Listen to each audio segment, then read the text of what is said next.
the RTL Group Management Meeting. I remember that the last management meeting, in-person management meeting, was 3 years ago.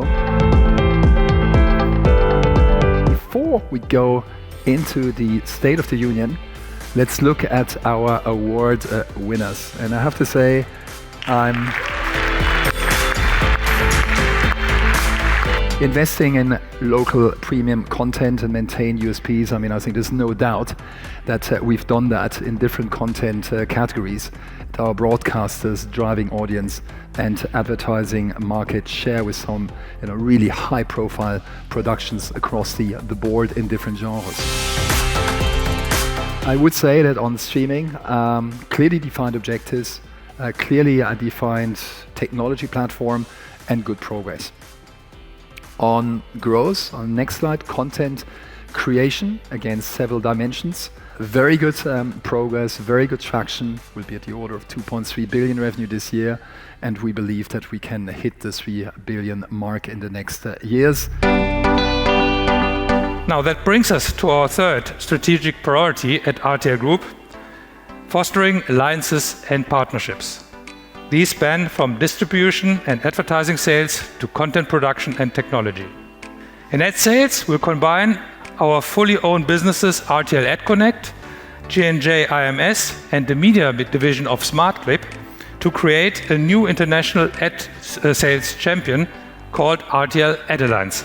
Looking at our management teams across the group, when it comes to diversity, we've made progress, but our ambition is to further improve, in particular regarding the share of female leaders across all management levels.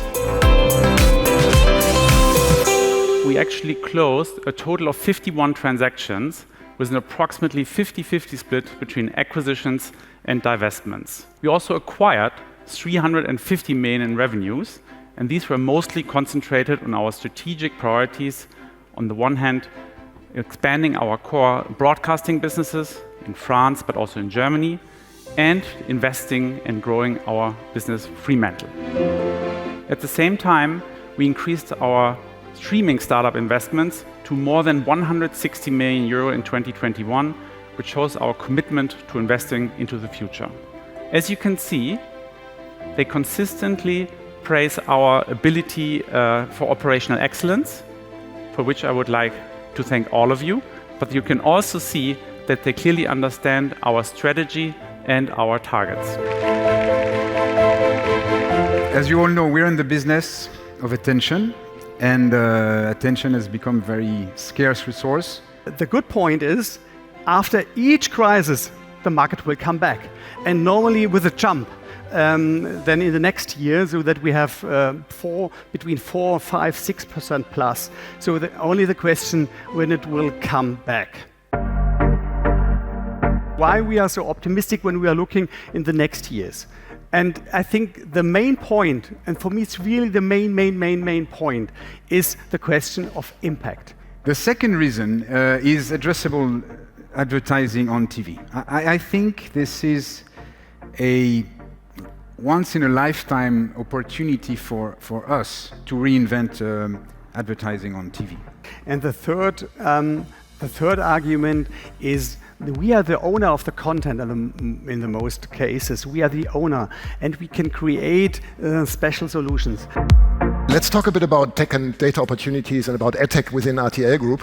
If we want to remain relevant, we also need to bring our assets to the table when we want to negotiate with giants like the Trade Desk.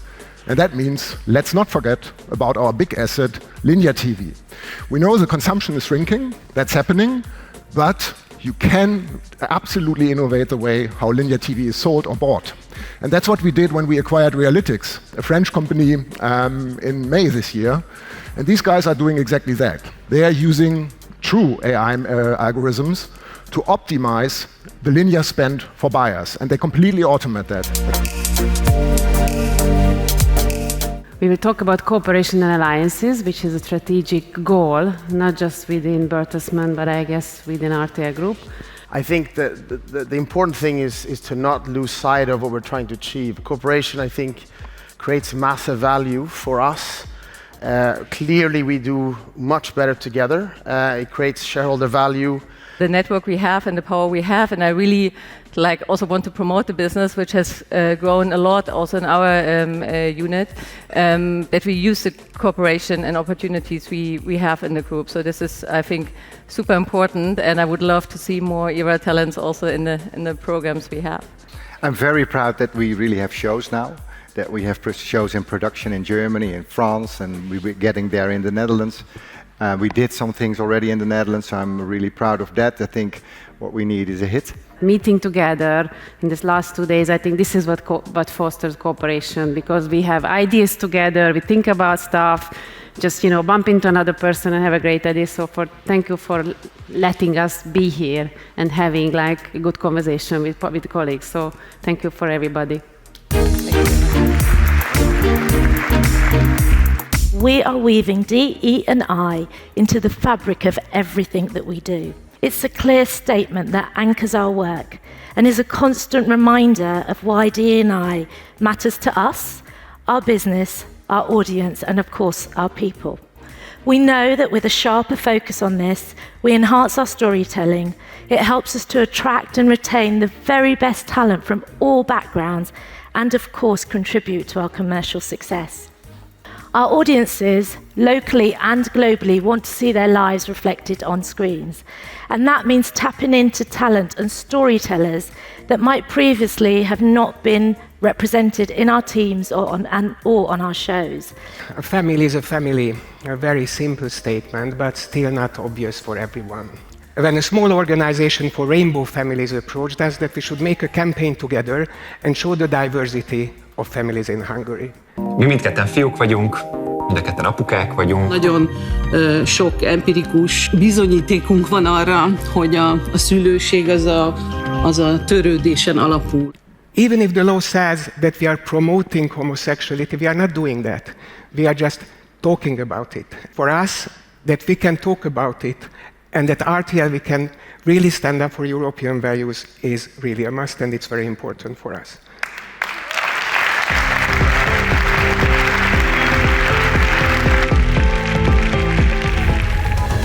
Goedenavond, u kijkt naar een extra uitzending van het RTL Nieuws. Misdaadjournalist Peter R. de Vries is neergeschoten in Amsterdam.